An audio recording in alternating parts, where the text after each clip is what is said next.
ರಾಜ್ಯ ಕಾಂಗ್ರೆಸ್ನಲ್ಲಿ ಮುಖ್ಯಮಂತ್ರಿ ಕುರ್ಚಿ ಕಿತ್ತಾಟ ಕ್ಲೈಮ್ಯಾಕ್ಸ್ ಹಂತಕ್ಕೆ ಬಂದಿದೆ. ಮುಂದಿನ 3-4 ದಿನಗಳಲ್ಲಿ ಸಿಎಂ ಸಿದ್ದರಾಮಯ್ಯ ಹಾಗೂ ಡಿಸಿಎಂ ಡಿಕೆ ಶಿವಕುಮಾರ್ಗೆ ಹೈಕಮಾಂಡ್ ಬುಲಾವ್ ನೀಡೋ ಸಾಧ್ಯತೆ ಇದೆ.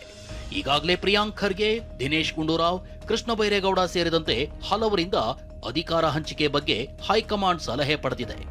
ಪಕ್ಷ ಹಾಗೂ ಸರ್ಕಾರವನ್ನ ಗಮನದಲ್ಲಿಟ್ಟುಕೊಂಡು ಇಬ್ಬರನ್ನು ಜೊತೆಯಾಗಿಸಿ ಸೂಕ್ತ ನಿರ್ಧಾರ ಮಾಡಿ ಅಂತ ಸಚಿವರು ಸಲಹೆ ನೀಡಿದ್ದಾರೆ ಎನ್ನಲಾಗಿದೆ.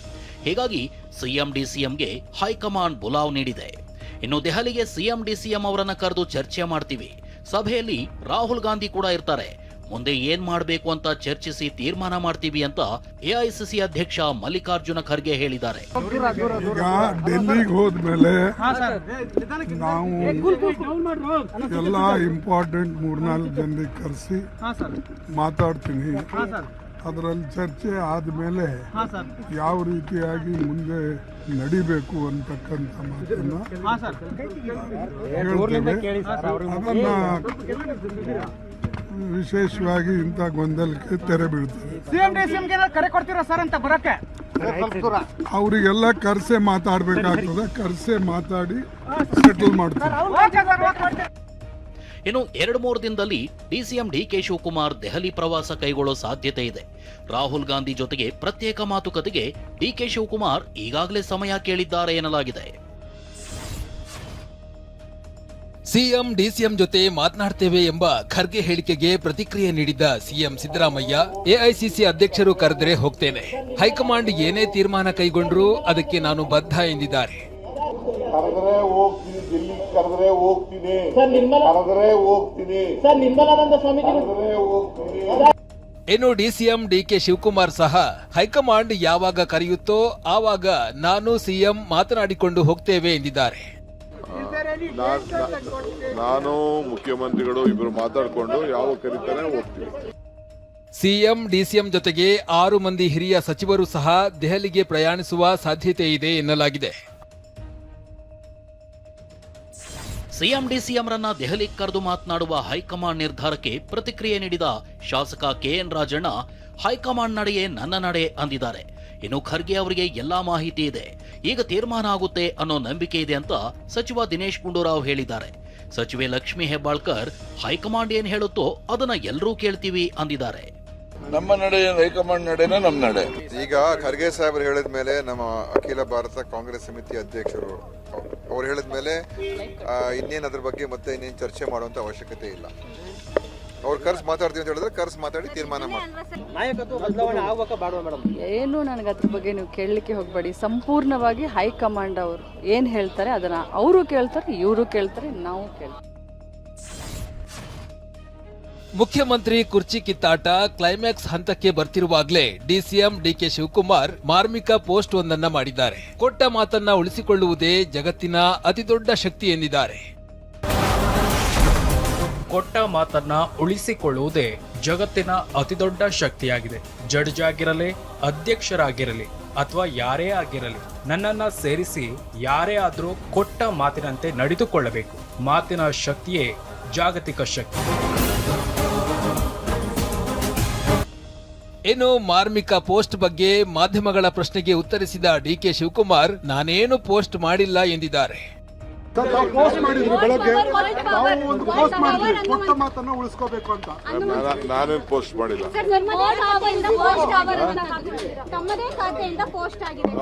ನಾನು ಯಾವುದು ಪೋಸ್ಟ್ ಮಾಡಿಲ್ಲ.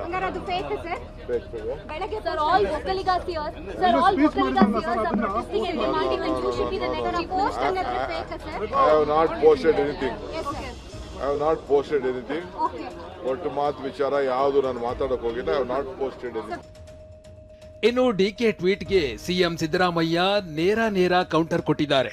ಕರ್ನಾಟಕದ ಜನತೆಗೆ ನಾವು ಕೊಟ್ಟ ಮಾತು ಕೇವಲ ಘೋಷಣೆ ಅಲ್ಲ, ನಾವು ಜನತೆಗೆ ಕೊಟ್ಟ ಮಾತೇ ನಮಗೆ ಜಗತ್ತು ಎಂದಿದ್ದಾರೆ. ಒಂದು ಮಾತು ಜಗತ್ತಿಗೆ ಉತ್ತಮವಾಗದ ಹೊರತು ಅದು ಶಕ್ತಿಯಲ್ಲ. ಶಕ್ತಿ ಯೋಜನೆಯು ನಮ್ಮ ರಾಜ್ಯದ ಮಹಿಳೆಯರಿಗೆ 600 ಕೋಟಿಗೂ ಹೆಚ್ಚು ಉಚಿತ ಪ್ರವಾಸಗಳನ್ನು ತಲುಪಿಸಿದೆ ಎಂದು ಘೋಷಿಸಲು ಹೆಮ್ಮೆ ಪಡುತ್ತೇನೆ. ಸರ್ಕಾರವನ್ನ ರಚಿಸಿದ ಮೊದಲ ತಿಂಗಳಿನಿಂದಲೇ ನಾವು ನಮ್ಮ ಭರವಸೆಗಳನ್ನು ಕಾರ್ಯರೂಪಕ್ಕೆ ತಂದಿದ್ದೇವೆ. ಪದಗಳಲ್ಲಿ ಅಲ್ಲ, ನಿಜ ರೂಪದಲ್ಲಿ. ಕರ್ನಾಟಕದ ಜನರು ನೀಡಿದ ಜನಾದೇಶವು ಒಂದು ಕ್ಷಣವಲ್ಲ, ಆದರೆ 5 ಪೂರ್ಣ ವರ್ಷಗಳ ಜವಾಬ್ದಾರಿಯಾಗಿದೆ. ನಾನು ಸೇರಿದಂತೆ ಕಾಂಗ್ರೆಸ್ ಪಕ್ಷವು ನಮ್ಮ ಜನರ ಪರವಾಗಿ ಸಹಾನುಭೂತಿ, ಸ್ಥಿರತೆ ಮತ್ತು ಧೈರ್ಯದಿಂದ ನಡೆದುಕೊಳ್ಳುತ್ತಿದೆ. ಕರ್ನಾಟಕಕ್ಕೆ ನಮ್ಮ ಮಾತು ಒಂದು ಘೋಷಣೆಯಲ್ಲ, ಅದು ನಮಗೆ ಒಂದಿಡೀ ಜಗತ್ತು ಎಂಬುದನ್ನು ಅರ್ಥೈಸುತ್ತದೆ. ಡಿಕೆ ಶಿವಕುಮಾರ್ ಪೋಸ್ಟ್ ಬಗ್ಗೆ ಪ್ರತಿಕ್ರಿಯೆ ನೀಡಿದ ಸಚಿವೆ ಲಕ್ಷ್ಮೀ ಹೆಬ್ಬಾಳ್ಕರ್, ಡಿಕೆ ಶಿವಕುಮಾರ್ ಪೋಸ್ಟ್ ನಾನು ಕೂಡ ಬೆಳಗ್ಗೆ ನೋಡಿದೆ, ಆದ್ರೆ ಈ ಬಗ್ಗೆ ಡಿಸಿಎಂ ಡಿಕೆ ಅವರನ್ನೇ ಕೇಳಿ ಕ್ಲಾರಿಟಿ ಕೊಡ್ತಾರೆ ಅಂದಿದ್ದಾರೆ. ಇನ್ನು ಆ ಪೋಸ್ಟ್ ಬಗ್ಗೆ ಬೆಂಗಳೂರು, ದೆಹಲಿಯಲ್ಲಿ ಕೇಳಿದ್ರೆ ಸರಿಯಾದ ಉತ್ತರ ಸಿಗಬಹುದು ಅಂತ ಸಚಿವ ಸತೀಶ್ ಜಾರಕಿಹೊಳಿ ಹೇಳಿದ್ದಾರೆ. ಅವ್ರ ಪೋಸ್ಟನ್ನ ನಾನು ಕೂಡ ಬೆಳಗ್ಗೆ ನೋಡಿದ್ದೀನಿ. ಬಟ್ ಈ ಮಾತನ್ನ ತಾವು ಅವ್ರನ್ನ ಕೇಳಿದ್ರೆ ಯಾವ ಸಂದರ್ಭ ಏನು ಅಂತ ಅವ್ರು ಇದಕ್ಕೆ ಕ್ಲಾರಿಟಿ ಕೊಡ್ತಾರೆ. ಅದನ್ನು ಡೆಲ್ಲಿಯಲ್ಲಿ, ಬೆಂಗಳೂರಲ್ಲಿ ಕೇಳಿದ್ರೆ ಸರಿಯಾದ ಉತ್ತರ ಸಿಗಬಹುದು. ಹಾವೇರಿಯಲ್ಲಿ ಕೇಳೋದಕ್ಕೆ ಉತ್ತರ ಸಿಗೋಲ್ಲ. ಇತ್ತ ಡಿಕೆ ಶಿವಕುಮಾರ್ ಪೋಸ್ಟ್ ಬಗ್ಗೆ ಬಿಜೆಪಿ ವ್ಯಂಗ್ಯವಾಡಿದೆ. ಡಿಕೆ ಶಿವಕುಮಾರ್ ಅವರು ಸಿಎಂ ಸಿದ್ದರಾಮಯ್ಯ ಅವರಿಗೆ ಟ್ಯಾಗ್ ಮಾಡಲು ಮರೆತಿದ್ದಾರೆ ಅಂದಿದೆ. ಸಿದ್ದರಾಮಯ್ಯನವರನ್ನ ಮುಖ್ಯಮಂತ್ರಿ ಸ್ಥಾನದಿಂದ ಕೆಳಗಿಳಿಸಲು ಯಾವುದೇ ಕಾರಣ ಇಲ್ಲ. ಇನ್ನು ಅಧಿಕಾರ ಹಸ್ತಾಂತರದ ಬಗ್ಗೆ ಒಪ್ಪಂದ ಆಗಿದೆ ಅಂತ ನನಗೆ ತಂದೆಯವರಾಗ್ಲಿ ಬೇರೆಯವರಾಗ್ಲಿ ಹೇಳಿಲ್ಲ. ಹೀಗಂತ ಸಿಎಂ ಸಿದ್ದರಾಮಯ್ಯ ಪುತ್ರ ಡಾಕ್ಟರ್ ಯತೀಂದ್ರ ಹೇಳಿದ್ದಾರೆ. ಸದ್ಯಕ್ಕೆ ಮುಖ್ಯಮಂತ್ರಿಗಳನ್ನು ಬದಲಾಯಿಸೋ ಪರಿಸ್ಥಿತಿ ಅಂತೂ ನಂಗೆ ಕಾಣಿಸಿಲ್ಲ. ಯಾಕೆ ಅಂತಂತಂದರೆ ಮುಖ್ಯಮಂತ್ರಿಗಳ ಮೇಲೆ ಯಾವುದೇ ದೂರಿಲ್ಲ, ಹಗರಣ ಅಂತ ಏನೂ ಇಲ್ಲ, ಒಳ್ಳೆ ಆಡಳಿತ ಕೊಟ್ಟಿದ್ದಾರೆ, MLAಗಳು ಅವ್ರ ಪರವಾಗಿದ್ದಾರೆ. ಸೊ ಹಾಗಾಗಿ ಬದಲಾಯಿಸುವಂಥ ಅಗತ್ಯ ನನಗೆ ಕಾಣಿಸ್ತಿಲ್ಲ. ನನಗೆ ತಂದೆಯವರಾಗಲಿ ಅಥವಾ ಬೇರೆ ಇನ್ಯಾವುದೇ ನಾಯಕರಾಗಲಿ ಆ ರೀತಿ ಒಪ್ಪಂದ ಆಗಿತ್ತು ಅನ್ನೋದ್ರ ಬಗ್ಗೆ ನನಗೆ ಹೇಳಿಲ್ಲ. ಒಕ್ಕಲಿಗರ ಸಂಘ ಸಭೆ ನಡೆಸಿ ಡಿಕೆ ಪರ ಬ್ಯಾಟ್ ಬೀಸಿದೆ. ಡಿಕೆಗೆ ಸಿಎಂ ಸ್ಥಾನ ನೀಡುವಂತೆ ಠರಾವು ಮಂಡನೆ ಮಾಡಿದೆ. ಬೆಂಗಳೂರಿನಲ್ಲಿ ಒಕ್ಕಲಿಗರ ಸಂಘದ ಅಧ್ಯಕ್ಷ ಶ್ರೀನಿವಾಸ್ ಮಾತನಾಡಿ, ಡಿಕೆ ಶಿವಕುಮಾರ್ ಚುನಾವಣೆಗೆ ಮುನ್ನ ನನ್ನ ಕೈಗೆ ಪೆನ್ನು ಪೇಪರ್ ಕೊಡಿ ಅಂತ ಕೇಳಿದ್ರು. ರಾಜ್ಯದ ಜನ ಅವರ ಕೈಗೆ ಪೆನ್ನು ಪೇಪರ್ ಕೊಟ್ಟಿದ್ದಾರೆ. ನಿದ್ದೆ ಊಟ ಬಿಟ್ಟು ರಾಜ್ಯ ಸುತ್ತಿ ಅಧಿಕಾರಕ್ಕೆ ತಂದಿದ್ದಾರೆ. ಹೀಗಾಗಿ ಅವರಿಗೆ ಸಿಎಂ ಸ್ಥಾನ ನೀಡುವಂತೆ ಆಗ್ರಹಿಸಿದ್ರು. ಏನಂತ ಹೇಳ್ತಾ ಇದ್ರು? ನನ್ನ ಕೈಗೆ ಪೆನ್ನು ಪೇಪರ್ ಕೊಡಿ ಅಂತ ಹೇಳ್ತಾ ಇದ್ರು. ರಾಜ್ಯದ ಜನ ಇವತ್ತು ಅವ್ರ ಕೈಗೆ ಪೆನ್ನು ಪೇಪರನ್ನು ಕೊಡೋದ್ರ ಮುಖಾಂತರ ವೋಟ್ ಹಾಕಿ ಇಡೀ ಕಾಂಗ್ರೆಸ್ ಪಕ್ಷವನ್ನು 136 ಪ್ಲಸ್ 140 ಸೀಟುಗಳನ್ನ ಗೆಲ್ಲೋದ್ರ ಮುಖಾಂತರ ಇವತ್ತು ಕಾಂಗ್ರೆಸ್ ಪಕ್ಷ ಅಧಿಕಾರಕ್ಕೆ ಬಂದಿದೆ. ಈ ಅಧಿಕಾರಕ್ಕೆ ಬರಬೇಕಾದ್ರೆ ಡಿಕೆ ಶಿವಕುಮಾರ್ ಅವರು ಈ ರಾಜ್ಯದ ಅಧ್ಯಕ್ಷರಾಗಿ ಶ್ರಮಪಟ್ಟು ರಾತ್ರಿ ಹಗಲು ನಿದ್ದೆ ಊಟ ಇಲ್ಲದೆ ರಾಜ್ಯವನ್ನು ಸುತ್ತಿ ಇವತ್ತು ಕಾಂಗ್ರೆಸ್ ಪಕ್ಷ ಅಧಿಕಾರಕ್ಕೆ ಬರಬೇಕಾದ್ರೆ ಅವ್ರು ಪಟ್ಟಂಥ ಕಷ್ಟ, ಅವರು ಪಟ್ಟಂಥ ಕಷ್ಟಕ್ಕೆ, ಅವ್ರು ಪಟ್ಟಂಥ ಕೆಲಸ ಮಾಡಿದಂಥ ಕೆಲಸಕ್ಕೆ ಕೂಲಿ ಕೊಟ್ಟ ಮಾತಂಗೆ ನಡ್ಕೊಬೇಕು ಅಂತೇಳಿ ನಾವೆಲ್ಲ ಏನು ನಿರ್ದೇಶಕರಿದ್ದೀವಿ ರಾಜ್ಯ ವಕೀಲರ ಸಂಘದ ಪರವಾಗಿ ಅವರ ಹೈಕಮಾಂಡ್ಗೆ ನಾವು ಆಗ್ರಹವನ್ನು ಈ ಒಂದು ಸಂದರ್ಭದಲ್ಲಿ ನಾನು ಮಾಡಲಿಕ್ಕೆ ಇಚ್ಛೆ ಪಡ್ತಾ ಇದ್ದೀನಿ. ಒಂದೆಡೆ ಡಿಸಿಎಂ ಪರ ಒಕ್ಕಲಿಗರ ಸಂಘ ಬ್ಯಾಟ್ ಬೀಸಿದೆ. ಇನ್ನೊಂದೆಡೆ ಸಿದ್ದರಾಮಯ್ಯಗೆ ಶಕ್ತಿ ನೀಡಲು ರಾಜ್ಯ ಹಿಂದುಳಿದ ಜಾತಿಗಳ ಒಕ್ಕೂಟ ಸಿದ್ಧವಾಗಿದೆ. ಸಿದ್ದರಾಮಯ್ಯ ಅವರನ್ನ ಬದಲಾಯಿಸಿದ್ರೆ ಹೋರಾಟ ಪಕ್ಕಾ ಅಂತ ಒಕ್ಕೂಟದ ಅಧ್ಯಕ್ಷ ರಾಮಚಂದ್ರಪ್ಪ ಎಚ್ಚರಿಕೆ ನೀಡಿದ್ದಾರೆ. ಮುಂದಿನ ಒಂದು 2028ರ ಚುನಾವಣೆಯಲ್ಲಿ ಅದರ ಪ್ರತಿಫಲವನ್ನು ಕೂಡ ನೀವು ನೋಡಬೇಕಾಗ್ತದೆ ಅಂತ ಅನ್ನೋದನ್ನ ಈ ದಿವಸ ನಾವು ಹೈಕಮಾಂಡ್ ಕೂಡ ತಿಳಿಸ್ತಾ ಇದ್ದೀವಿ. ರಾಜ್ಯದಲ್ಲಿ ಸಿದ್ದರಾಮಯ್ಯ ಪರ ಅಹಿಂದ ನಾಯಕರು ಕ್ಷೇತ್ರವಾರು ವರದಿ ಸಿದ್ಧಪಡಿಸಲಾಗಿದೆ. ಒಂದು ವೇಳೆ ಸಿದ್ದರಾಮಯ್ಯರ ಸ್ಥಾನಕ್ಕೆ ಚ್ಯುತಿ ತಂದರೆ ಅಹಿಂದ ವರ್ಗಗಳು ಕೈಗೂಡಬಹುದು ಎಂಬ ಸಂದೇಶ ರವಾನಿಸಲು ಈ ವರದಿಯನ್ನು ಸಿದ್ಧಪಡಿಸಲಾಗಿದೆ. 224 ಕ್ಷೇತ್ರಗಳ ಪೈಕಿ 19 ಕ್ಷೇತ್ರಗಳಲ್ಲಿ 80% ಅಹಿಂದ ಸಮುದಾಯದ ಮತಗಳಿವೆ. ಅದರಲ್ಲೂ 42 ಕ್ಷೇತ್ರಗಳಲ್ಲಿ 80% ಅಹಿಂದ ಮತಗಳು ನಿರ್ಣಾಯಕವಾಗಿವೆ. 83ಕ್ಕೂ ಹೆಚ್ಚು ಕ್ಷೇತ್ರಗಳಲ್ಲಿ 70% ಅಹಿಂದ ಮತದಾರರಿದ್ದು 49 ಕ್ಷೇತ್ರಗಳಲ್ಲಿ 60ಕ್ಕಿಂತ ಹೆಚ್ಚು ಅಹಿಂದ ಮತದಾರರಿದ್ದಾರೆ. ಇನ್ನು 22 ಕ್ಷೇತ್ರಗಳಲ್ಲಿ 50ಕ್ಕಿಂತ ಹೆಚ್ಚು ದಲಿತರು, ಅಲ್ಪಸಂಖ್ಯಾತರು, ಹಿಂದುಳಿದ ವರ್ಗದ ಮತದಾರರು ಇದ್ದಾರೆಂದು ವರದಿ ಸಿದ್ಧಪಡಿಸಲಾಗಿದೆ.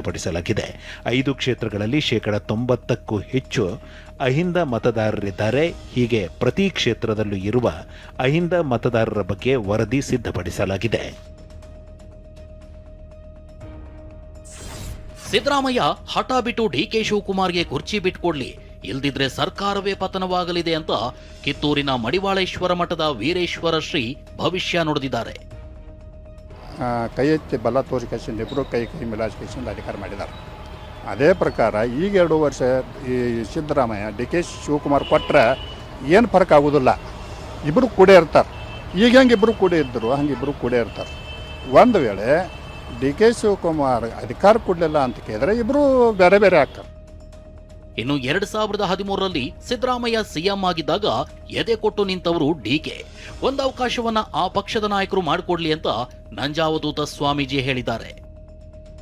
ಎದೆ ಕೊಟ್ಟು ಸಿದ್ದರಾಮಯ್ಯನವ್ರ ಜೊತೆಯಲ್ಲಿ ನಿಂತವಂಥವ್ರು ಇದು ಶಿವಕುಮಾರ್ ಅವರು. ಹಾಗಾಗಿ ಒಂದು ಅವಕಾಶವನ್ನು ಆ ಪಕ್ಷದ ಹಿರಿಯರು ಮಾಡಿಕೊಡ್ಲಿ, ಕೊಟ್ಟ ಮಾತಿಗೆ ತಪ್ಪಿ ನಡೆದರೆ ಮೆಚ್ಚನ ಪರಮಾತ್ಮ. ಡಿಸಿಎಂ ಪರ ಒಕ್ಕಲಿಗ ಮಠದ ಸ್ವಾಮೀಜಿಗಳು ಬ್ಯಾಟಿಂಗ್ ಮಾಡ್ತಿರೋ ವಿಚಾರಕ್ಕೆ ಪ್ರತಿಕ್ರಿಯೆ ನೀಡಿದ ಕೆಎನ್ ರಾಜಣ್ಣ, ಸ್ವಾಮೀಜಿಗಳ ಮಧ್ಯಪ್ರವೇಶ ಸೂಕ್ತ ಅಲ್ಲ ಅಂದಿದ್ದಾರೆ. ಆದ್ರೆ ರಾಜಕಾರಣದ ವಿಷಯದಲ್ಲಿ ಅವರು ಮಧ್ಯಪ್ರವೇಶ ಮಾಡ್ತಕ್ಕಂಥದ್ದು ಸೂಕ್ತ ಅಲ್ಲ ಅಂತ ಹೇಳಿ ನಾನು ಭಾವಿಸ್ತೇನೆ.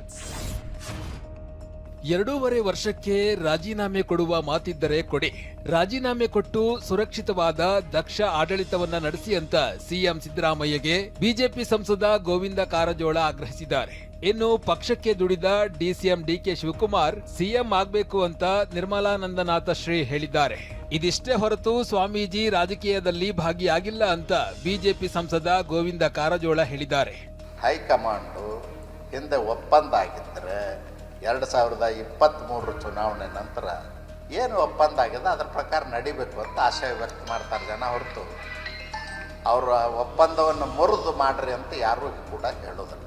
ದುಡ್ದಂಥ ಒಬ್ಬ ನಾಯಕನಿಗೆ ಮುಖ್ಯಮಂತ್ರಿ ಪಟ್ಟ ಸಿಗಲಿ ಅನ್ನೋ ಆಶಯವನ್ನು ವ್ಯಕ್ತ ಮಾಡ್ಯಾರ ಹೊರತು ಅವರು ರಾಜಕೀಯದಲ್ಲಿ ಭಾಗವಹಿಸಿಲ್ಲ. ರಾಜ್ಯ ಕಾಂಗ್ರೆಸ್ನಲ್ಲಿ ಸಿಎಂ ಕುರ್ಚಿ ಕಿತ್ತಾಟ ದಿನೇ ದಿನೇ ಕಗ್ಗಂಟಾಗ್ತಾ ಹೋಗ್ತಿದೆ. ಈ ಮಧ್ಯೆ ಇದೇ ವಿಚಾರವಾಗಿ ನಟಿ ಹಾಗೂ ಮಾಜಿ ಸಂಸದೆ ರಮ್ಯಾ ಪ್ರತಿಕ್ರಿಯಿಸಿದ್ದಾರೆ.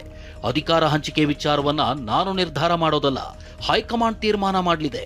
ಸಿಎಂ ಯಾರಾದ್ರೂ ನನಗೋಕೆ, ರಾಜ್ಯಕ್ಕೆ ಒಳ್ಳೇದಾಗಬೇಕಷ್ಟೇ ಅಂತ ರಮ್ಯಾ ಹೇಳಿದ್ದಾರೆ.